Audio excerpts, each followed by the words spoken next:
Hello बच्चों, कैसे हो? बढ़िया। आप बढ़िया तो मैं भी बढ़िया। तो देखो बच्चों, आज हमें क्या पढ़ाई करनी है। आज है हमारे पास क्लास 11th का यूनिट नंबर 7 का वीडियो नंबर 21। तो बेटे ये 7वीं यूनिट का 21वां वीडियो है और इससे पहले 20 वीडियो आपको प्लेलिस्ट में भी मिल जाएंगे, नीचे डिस्क्रिप्शन में भी मिल जाएंगे और कुछ समय बाद आई बटन में भी लिंक आ जाएगा, जहां आप यूनिट नंबर 7 को पूरा पढ़ सकते हो, समझ सकते हो और अपने सुंदर से नोट्स बना सकते हो, जो एग्ज़ाम में आपकी बहुत ज़्यादा हेल्प करेंगे। इसी के साथ साथ आपको नीचे डिस्क्रिप्शन में पीडीएफ नोट्स का लिंक भी मिल जाएगा और आप पीडीएफ नोट्स के लिए टेलीग्राम पर भी सर्च कर सकते हो KMD सहारनपुर। तो देखते हैं आज का हमारा टारगेट क्या है। आज बेटे हमें पढ़ना है अम्ल क्षारक अवधारणाएं, या आप इंग्लिश में कह सकते हो एसिड बेस कंसेप्ट्स।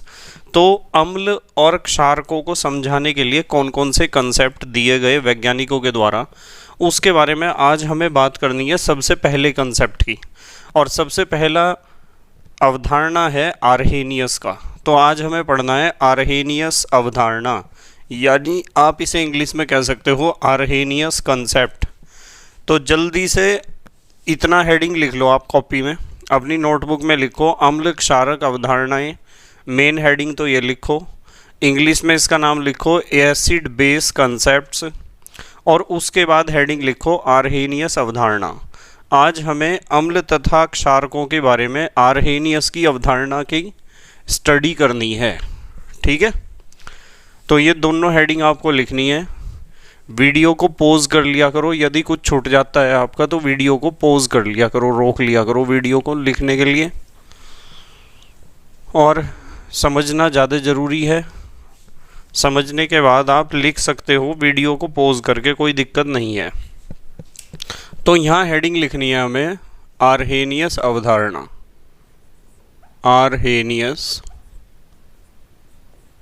आर्हेनियस अवधारणा या आर्हेनियस कंसेप्ट भी आप कह सकते हो।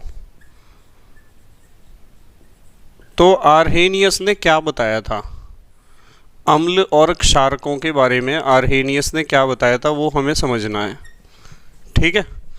तो हमें सबसे पहले सीखना है कि आर्हेनियस ने अम्ल के बारे में क्या बताया था। नंबर 1 हेडिंग लिख लो आप, अम्ल। अम्ल हेडिंग लिख लो और अम्ल को हम इंग्लिश में क्या कहते हैं, एसिड। क्या कहते हैं, एसिड।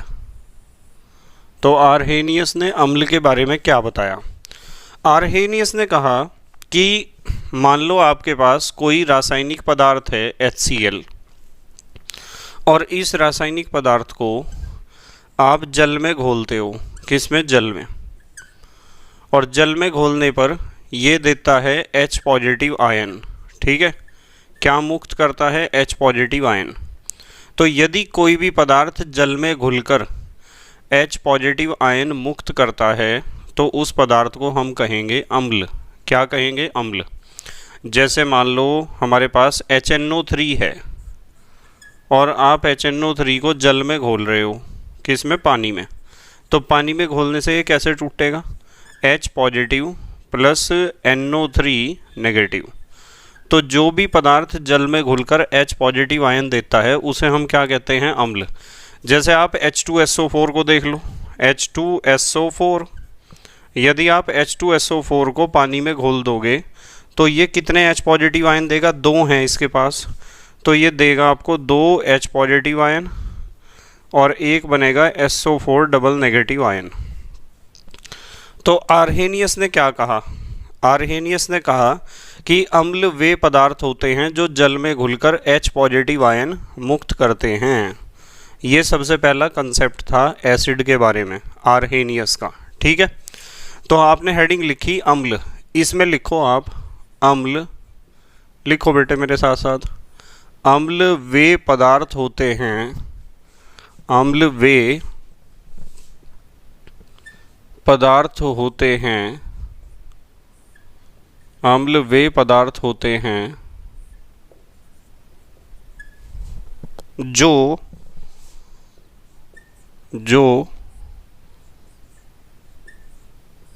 जल में घुलकर, जो जल में घुलकर H पॉजिटिव आयन मुक्त करते हैं, जल में घुलकर H पॉजिटिव आयन मुक्त करते हैं।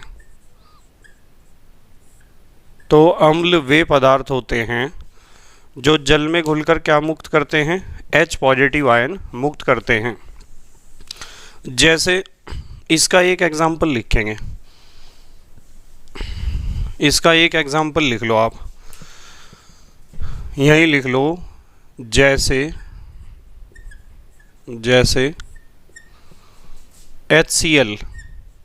HCl को यदि आप जल में घोल देते हो, इस निशान के ऊपर H2O लिख लेना, जल में घोलना है हमें, तो कैसे टूटेगा आयनों में, H positive plus Cl negative. तो इसने H पॉजिटिव आयन दिए ना, जल में घुलकर जो भी H पॉजिटिव आयन देता है उसे ही हम कहते हैं अम्ल। फिर उसके बाद आर्हेनियस ने बताया अम्ल के प्रकार। एक हेडिंग लिख लो, अम्ल के प्रकार। फिर आर्हेनियस ने बताया अम्ल के प्रकार कि अम्ल कितने प्रकार के होते हैं, ठीक है, प्रबलता के आधार पर। तो यहाँ हम लिखेंगे 2 प्रकार के अम्ल। कितने प्रकार के होते हैं, 2 प्रकार के होते हैं।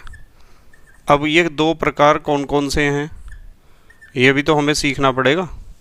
तो अम्ल होते हैं 2 प्रकार के, इसमें से पहला प्रकार होता है प्रबल अम्ल। तो यहाँ नंबर 1 हेडिंग लिखते हैं, आप भी लिखो मेरे साथ साथ, प्रबल अम्ल। प्रबल अम्ल, प्रबल अम्ल को आप इंग्लिश में क्या कह सकते हो, स्ट्रॉन्ग एसिड। क्या कह सकते हो, स्ट्रॉन्ग एसिड। तो प्रबल अम्ल वे होते हैं जिनमें H पॉजिटिव आयन देने की अधिक क्षमता होती है या त्यागने की अधिक क्षमता होती है, ठीक है। या फिर आप ऐसा भी कह सकते हो कि इनमें H पॉजिटिव आयन त्यागने की अधिक प्रवृत्ति होती है। तो प्रबल अम्ल सारे वे अम्ल हैं जो H पॉजिटिव आयन त्यागने की ज़्यादा प्रवृत्ति रखेंगे, ज़्यादा आदत होगी उनके अंदर H पॉजिटिव आयन को रिलीज़ करने की। तो यहाँ लिख लो एक लाइन, इनमें H पॉजिटिव आयन त्यागने की, त्यागना या मुक्त करना भी लिख सकते हो आप, त्यागने की अधिक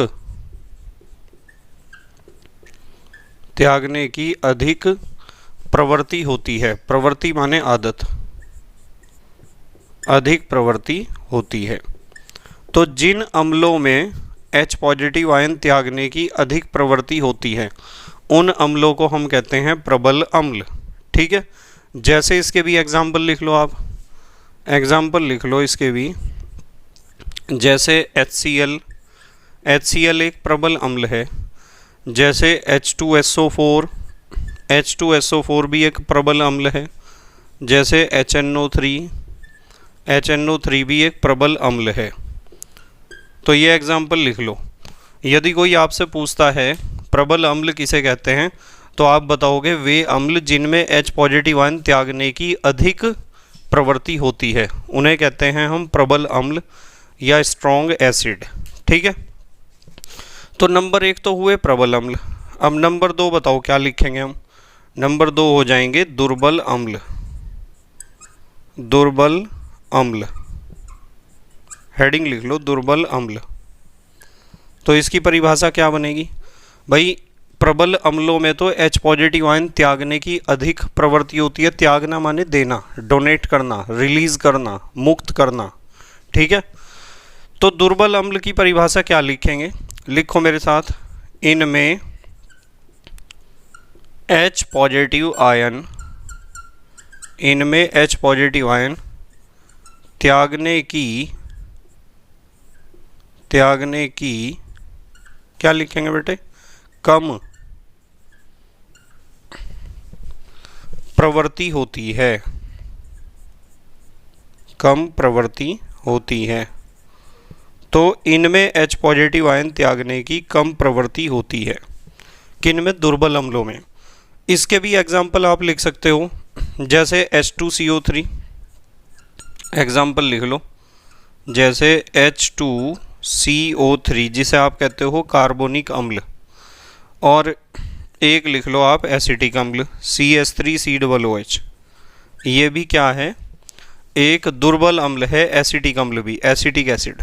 ठीक है, जैसे एक एग्जाम्पल और लिख लो, चलो HCN हाइड्रोजन साइनाइड। वैसे तो बहुत सारे उदाहरण हैं, H2C2O4 ऑक्जेलिक एसिड, तो ये एग्जाम्पल आप लिख सकते हो। ठीक है, ये लिख दिया मैंने, एक्सेट्रा या आदि। तो इतना आर्हेनियस ने बताया। इसके अलावा भी बताया था, पहले इसे देख लो, आप इसे लिख लो, पहले पोज करके देखो। इसमें एक बात है भाई, आर्हेनियस ने अम्ल के बारे में क्या बताया? आर्हेनियस ने बताया कि अम्ल वे पदार्थ होते हैं जो जल में घुलकर H पॉजिटिव आयन मुक्त करते हैं। फिर बताया अम्ल कितने प्रकार के होते हैं? 2 प्रकार के। एक तो प्रबल अम्ल। प्रबल अम्ल उन्हें कहते हैं जिनमें H पॉजिटिव आयन त्यागने की अधिक प्रवृत्ति होती है, अधिक आदत होती है। और दुर्बल अम्ल उन्हें कहते हैं जिनमें H पॉजिटिव आयन त्यागने की कम प्रवृत्ति होती है। ठीक है, जल्दी से पोज करके लिखो। अच्छा, फिर इसके बाद बताऊंगा एक और बहुत अच्छी बात। आर्हेनियस ने अम्ल के बारे में एक बात और बताई थी। लिख लिया बेटे? ठीक है। तो आर्हेनियस कंसेप्ट में हमें एक बात पता चली कि यदि आपको किसी रासायनिक पदार्थ को चेक करना है कि वो अम्ल है या नहीं, तो आप उस रासायनिक पदार्थ को किस में घोल दो? जल में घोल दो। और यदि वो रासायनिक पदार्थ जल में घुलकर H पॉजिटिव आयन मुक्त कर रहा है, हाइड्रोजन धनायन मुक्त कर रहा है, तो समझ जाओ वो क्या है? अम्ल है। और यदि वो H पॉजिटिव आयन मुक्त नहीं करता है जल में घोलने पर, तो वो क्या है? वो अम्ल नहीं है। ठीक है, वो अम्ल नहीं है। अम्ल केवल वो होगा जो जल में घुलने पर क्या मुक्त करेगा? H positive ion. फिर बताया कि अम्ल 2 प्रकार के हैं, प्रबल और दुर्बल। प्रबल अम्ल वे हैं जिनमें H पॉजिटिव आयन को त्यागने की अधिक प्रवृत्ति हो, अधिक आदत हो। और दुर्बल अम्ल वे हैं जिनमें H पॉजिटिव आयन को त्यागने की कम प्रवृत्ति हो, कम आदत हो। इसके बाद एक चीज़ और सीखनी है आपको, एक हेडिंग लिखो, नोट हेडिंग लिखो, अम्ल के बारे में एक चीज़ और सीखनी है हमें। मान लो मैं आपको कह दूं कि यहाँ तो मैं लिखूँगा अम्ल, यहाँ तो मैं लिखूँगा अम्ल इसके सामने, और यहाँ लिखूँगा उस अम्ल की क्षारकता। क्षारकता को आप इंग्लिश में कह सकते हो बेसिसिटी। ठीक है, जैसे मान लो मैं एक अम्ल लिखता हूँ HCl, एक अम्ल है HCl, तो आप यूँ बताओ HCl में कितने H हैं, कितने H पॉजिटिव आयन ये मुक्त कर सकता है? एक H है, एक ही H पॉजिटिव आयन ये मुक्त कर सकता है अधिकतम, तो इसकी क्षारकता होगी 1। ठीक है, कितनी होगी? 1। फिर मैंने एक अम्ल लिखा H2SO4, इसमें कितने H दिखाई दे रहे हैं आपको? 2 H हैं, तो ये जल में घुलकर अधिकतम 2 H पॉजिटिव आयन मुक्त कर सकता है, तो इसकी क्षारकता होगी 2। कितनी होगी? 2। और यदि मैं लिख दूं H3PO4 फास्फोरिक एसिड, इसमें कितने H हैं? 3, तो ये जल में घुलकर अधिकतम 3 H पॉजिटिव आयन मुक्त कर सकता है, तो इसकी क्षारकता कितनी होगी? 3। ठीक है, तो क्षारकता का पता होना चाहिए आपको।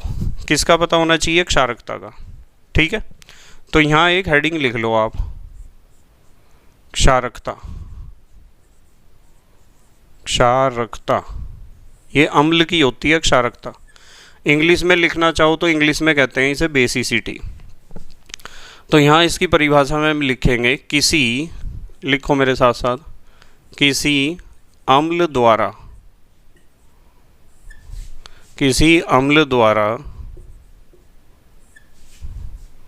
मुक्त किए गए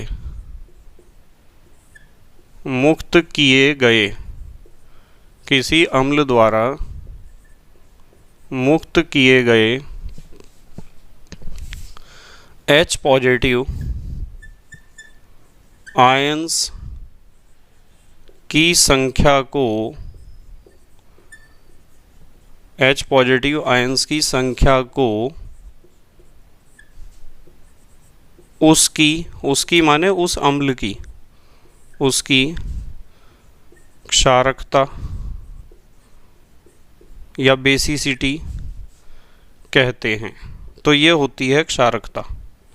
ऊपर इसके एग्जाम्पल मैंने आपको समझा दिए कि कोई भी अम्ल जितने H पॉजिटिव आयन रिलीज़ करता है, मुक्त करता है या डोनेट करता है, उन H पॉजिटिव आयनों की संख्या देख लो कितनी है, और उन H पॉजिटिव आयनों की संख्या को ही हम कहते हैं उस अम्ल की क्षारकता।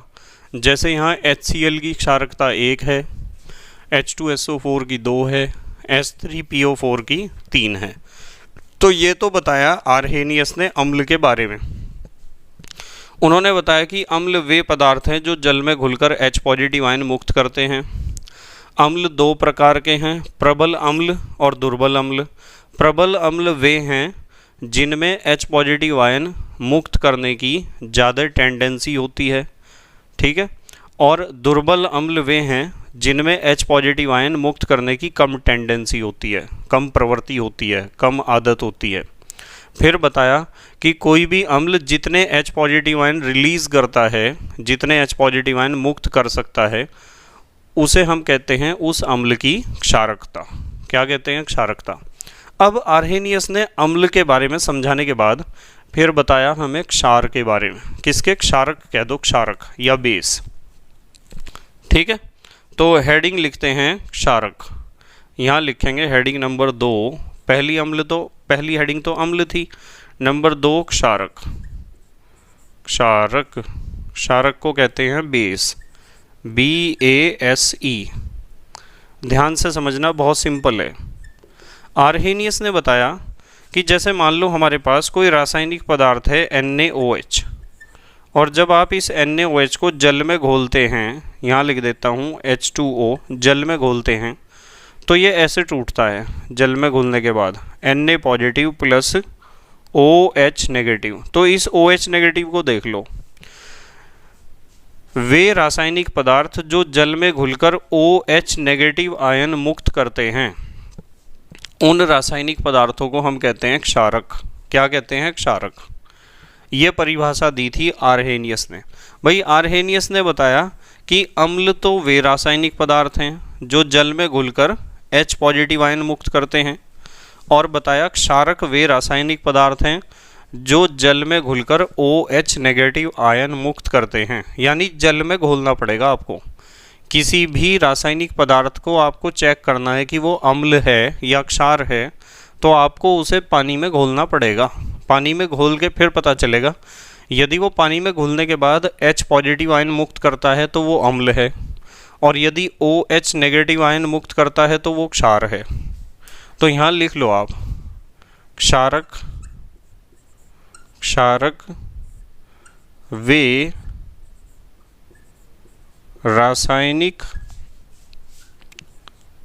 पदार्थ होते हैं, क्षारक वे रासायनिक पदार्थ होते हैं जो जल में घुलकर,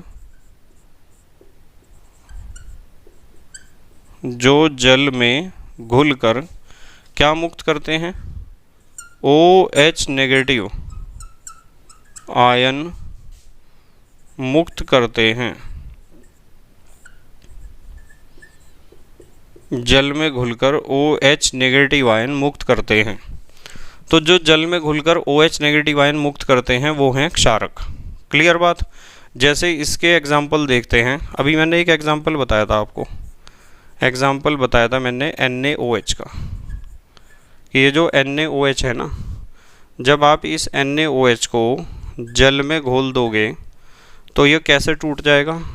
Na positive plus OH negative. तो इसने OH नेगेटिव आयन दिए हैं, और जो OH नेगेटिव आयन देता है उसे ही हम कहते हैं बेस या क्षारक। ठीक है। अब अगली हेडिंग लिखेंगे हम क्षारकों के प्रकार। एक हेडिंग लिखो, ये क्षारक कितने प्रकार के होते हैं। क्षारकों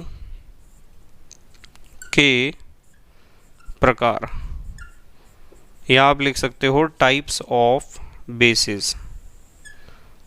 तो क्षारक होते हैं दो प्रकार के, यहाँ लिख लो दो प्रकार के होते हैं। जैसे अम्ल दो प्रकार के थे ना, दो प्रकार के होते हैं, दो प्रकार के होते हैं।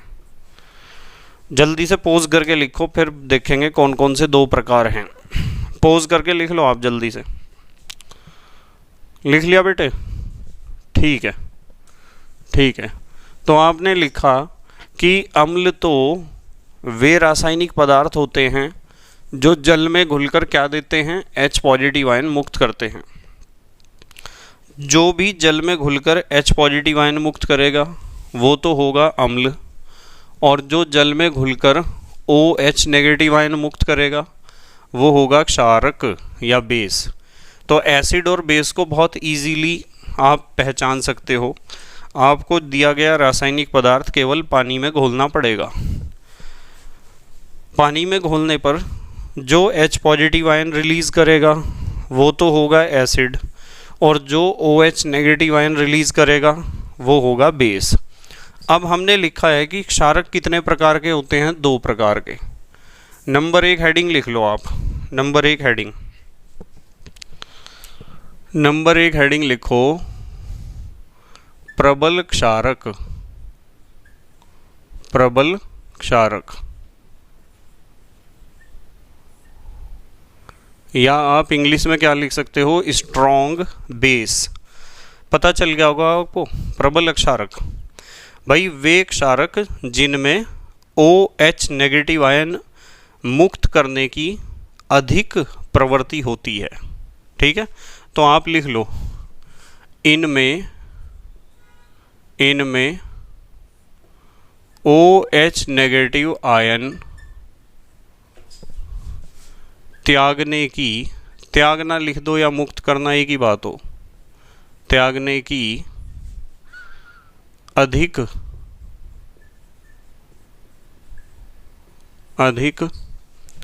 प्रवृत्ति होती है।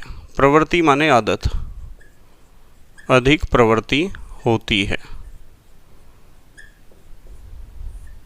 ठीक है, जैसे इसके एग्जाम्पल भी लिख लो आप, जैसे NaOH, NaOH एक प्रबल क्षार है, कोमा KOH, KOH भी क्या है, एक प्रबल क्षार है। तो प्रबल क्षार या प्रबल क्षारक वे होते हैं जिनमें OH नेगेटिव आयन त्यागने की अधिक प्रवृत्ति हो। जैसे सीजियम हाइड्रोक्साइड भी लिख सकते हो आप। इसके अलावा भी बहुत सारे एग्जाम्पल हैं, पर आपको ये दो तो याद रखने ही है, NaOH और KOH। ठीक है, क्या पढ़ रहे हैं हम, प्रबल क्षारक। जरा इस लाइन को थोड़ा सीधा करके लिख दूं, प्रबल क्षारक। ठीक है, उसके बाद नंबर दो हेडिंग, नंबर दो, दुर्बल क्षारक। नाम से ही पता चल गया होगा आपको, दुर्बल क्षारक। क्या लिखेंगे बताओ, इनमें OH नेगेटिव आयंस को, यहाँ भी आयंस ही लिख लो, आयनों को, OH नेगेटिव आयंस को त्यागने की कम प्रवृत्ति माने आदत, कम प्रवृत्ति होती है, कम प्रवृत्ति होती है। तो जिनमें OH नेगेटिव आयन को त्यागने की अधिक प्रवृत्ति होगी, अधिक आदत होगी, वे तो होंगे प्रबल क्षारक, और जिनमें कम होगी वे होंगे दुर्बल क्षारक। जैसे एग्जाम्पल लिख लेते हैं इसके भी, अमोनियम हाइड्रोक्साइड NH4OH, जैसे एल्यूमिनियम हाइड्रोक्साइड AlOH का होल थ्राइस। यह एग्जाम्पल लिख लो आप। ठीक है, समझ में आया ना प्रबल अक्षारक और दुर्बल अक्षारक क्या है, स्ट्रॉन्ग बेस और वीक बेस क्या है। अच्छा, एक हेडिंग लिखो, नोट हेडिंग लिखो। एक बात बताता हूँ आपको बहुत बढ़िया। मान लो मैं आपको कहूँ कि यहाँ मेरे पास, मैं यहाँ लिखूँगा कुछ अक्षारक, यहाँ अक्षारक लिखूँगा कुछ, और यहाँ लिखूँगा उनकी अम्लता।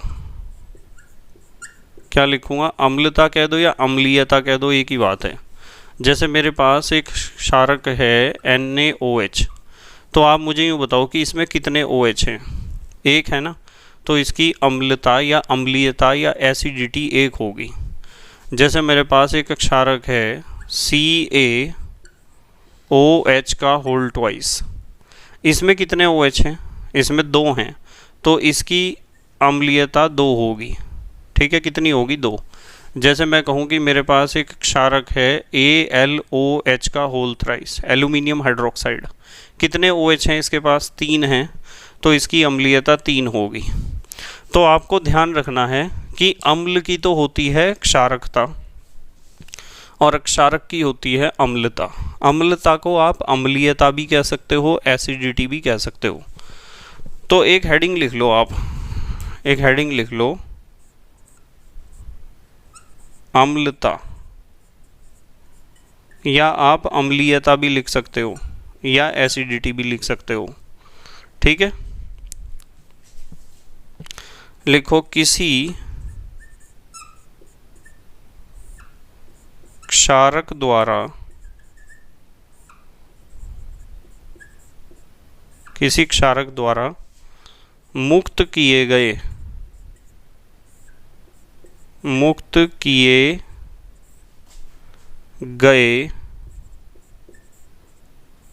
OH नेगेटिव आयंस की संख्या को, OH नेगेटिव आयंस की संख्या को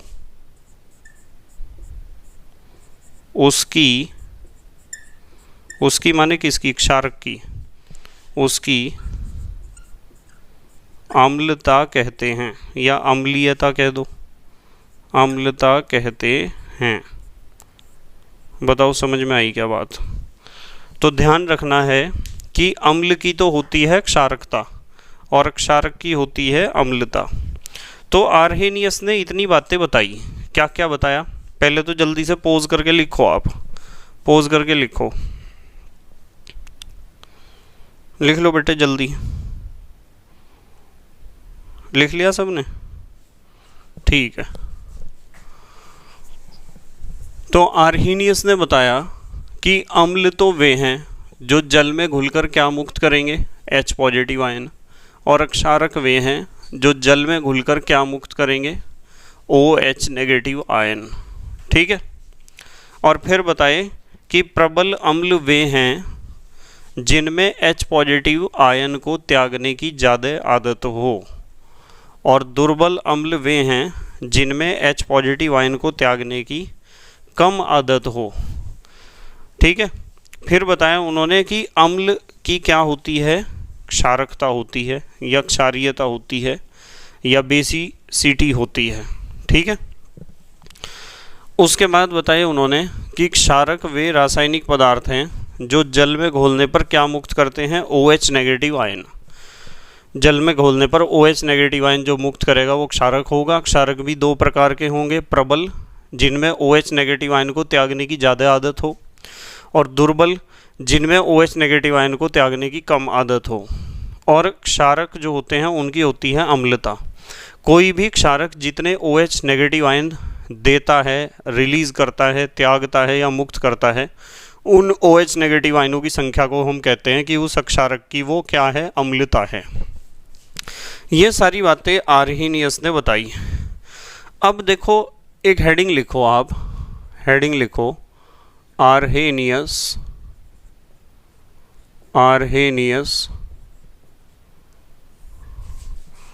अवधारणा, आर्हेनियस अवधारणा की सीमाएं।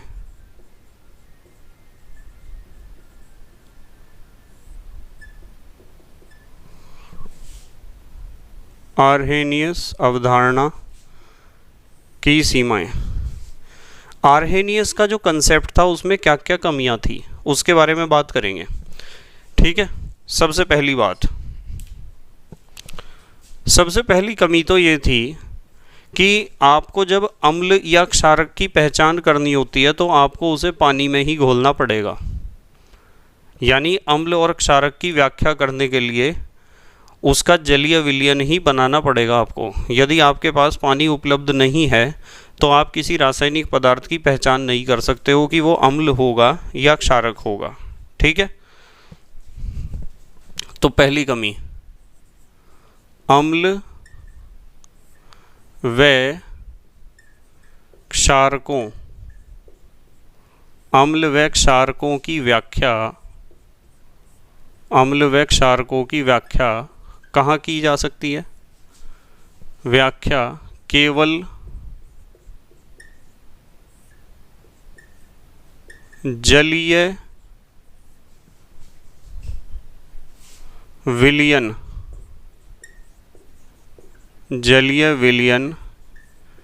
के आधार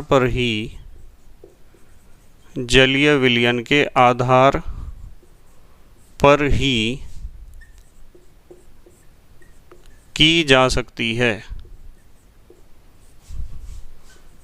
मतलब आपको किसी भी रासायनिक पदार्थ को चेक करना है कि वो अम्ल है या क्षार है तो आपको उसका जलीय विलयन ही बनाना पड़ेगा। ठीक है, तो जलीय विलयन के आधार पर ही की जा सकती है, पानी की ज़रूरत है। ठीक है, अच्छा दूसरी कमी देखो क्या है, नंबर 2।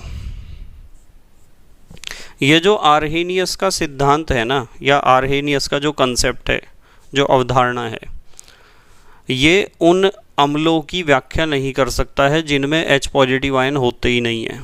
ठीक है, ऐसे भी एसिड बहुत सारे हैं जिनमें H पॉजिटिव आयन नहीं होते हैं या जो H पॉजिटिव आयन नहीं देते हैं। ठीक है, तो यहाँ लिखो ऐसे अम्लों की व्याख्या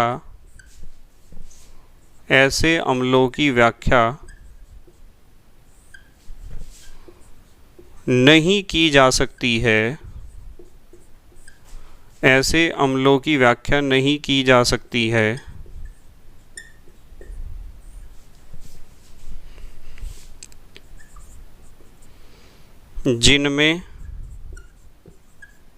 जिनमें H पॉजिटिव आयन नहीं होते हैं या जो H पॉजिटिव आयन मुक्त नहीं करते हैं। ऐसे अम्लों की व्याख्या तो कर ही नहीं सकता आर्हेनियस का कंसेप्ट। जैसे AlCl3 ZnCl2 यहाँ लिख लो, जैसे AlCl3 है, जैसे ZnCl2 है, ये दोनों अम्ल हैं पर इनमें कहीं H पॉजिटिव आयन तो हमें नज़र ही नहीं आ रहे। एक और लिख लो एग्जाम्पल, कॉपर सल्फेट CuSO4 आदि। तो ये अम्ल हैं पर इनमें कहीं H पॉजिटिव आयन तो नहीं नज़र आता, इनकी प्रकृति अम्लीय है। तो ऐसे अम्लों की व्याख्या आर्हेनियस कंसेप्ट से हम नहीं कर सकते जिनमें H पॉजिटिव आयन नहीं होते हैं। भाई आप इसे पानी में घोल दोगे, क्या पानी में घुलने के बाद इनमें से कोई सा भी H पॉजिटिव आयन मुक्त करेगा? इनमें तो H पॉजिटिव आयन है ही नहीं। जब H पॉजिटिव आयन नहीं है तो मुक्त कहाँ से कर देगा? नहीं कर सकता। तो आर्हेनियस कंसेप्ट केवल उन्हीं एसिड्स को एक्सप्लेन कर सकता है जो H पॉजिटिव आयन रखते हैं या H पॉजिटिव आयन मुक्त करते हैं। इसी तरीके से ऐसे क्षार भी हैं जिनके पास OH नेगेटिव आयन नहीं होते हैं और वे क्षारक होते हैं। ठीक है, तो यहाँ इसी तरीके से लिख लो, ऐसे क्षारकों की व्याख्या नहीं की जा सकती है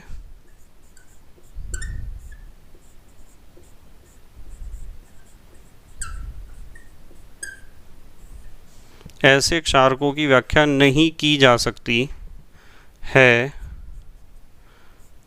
जिनमें OH नेगेटिव आयन नहीं होते हैं। जैसे एक एग्जांपल बताता हूँ आपको, नहीं होते हैं, जैसे अमोनिया NH3, ये एक लोन पेयर होता है, इसके पास लोन पेयर ऑफ इलेक्ट्रॉन।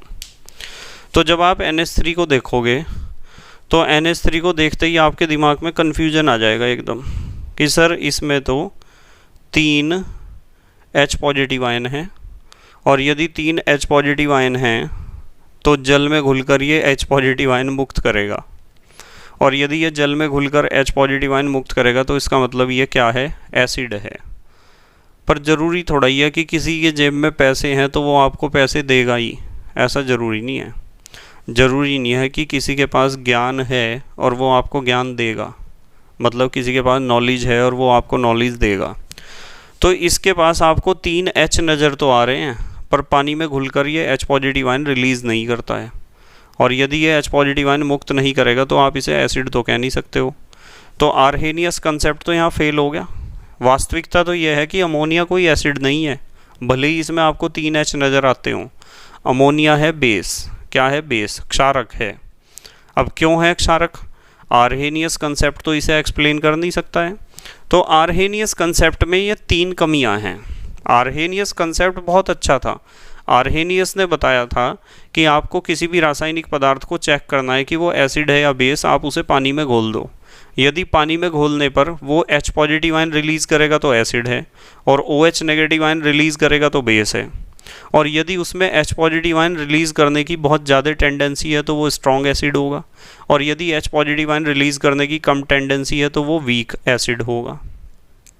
यदि उसमें OH नेगेटिव आयन रिलीज़ करने की ज़्यादा टेंडेंसी है तो वो स्ट्रॉन्ग बेस होगा, और यदि OH नेगेटिव आयन रिलीज़ करने की कम टेंडेंसी है तो वीक बेस होगा। कोई भी एसिड जितने H पॉजिटिव आयन रिलीज़ करता है उन H पॉजिटिव आयनों की संख्या को हम कहते हैं उस एसिड की क्षारकता या बेसिसिटी, और कोई भी बेस जितने OH नेगेटिव आयन रिलीज़ करता है उसे हम कहते हैं उस बेस की अम्लता या एसिडिटी या अम्लीयता। फिर बताया कि इसमें कमियां क्या थी। पहली कमी तो ये है कि आपको जब भी आर्हेनियस कंसेप्ट लगाना होगा तो आपको रासायनिक पदार्थ का जलीय विलयन तैयार करना पड़ेगा। जहां आप रिएक्शन को बिना जल के कर रहे हो, जल की अनुपस्थिति में भी तो बहुत सारी रिएक्शंस होती हैं, तो वहां आर्हेनियस कंसेप्ट काम नहीं करेगा। उसके बाद दूसरी बात, ऐसे बहुत सारे एसिड होते हैं जिनमें H पॉजिटिव आयन नहीं होते हैं, जैसे ये लिखे हुए हैं, तो इनके एसिडिक नेचर को एक्सप्लेन नहीं कर सकते हम आर्हेनियस कंसेप्ट से। और ऐसे बहुत सारे बेस होते हैं जिनमें OH नेगेटिव आयन नहीं होते हैं, जैसे अमोनिया। तो ऐसे बेसिस के बेसिक नेचर को हम एक्सप्लेन नहीं कर सकते हैं आर्हेनियस कंसेप्ट से। अब हमारे देश के प्यारे प्यारे बच्चे जल्दी से पोज करके लिखेंगे, पोज करके लिखो बेटे, जल्दी लिख लिया? ठीक है। तो बेटे मुझे उम्मीद है कि आपके समझ में आया होगा आर्हेनियस कंसेप्ट, आर्हेनियस का अवधारणा, कि आर्हेनियस ने क्या बताया था एसिड और बेस के बारे में। ठीक है, बस मेहनत और ईमानदारी से पढ़ते रहो, अपने हैंड रिटन नोट्स बनाते रहो, बाकी पढ़ाई हम करेंगे कल। ठीक है, तो thank you very much for watching this video. Okay, bye.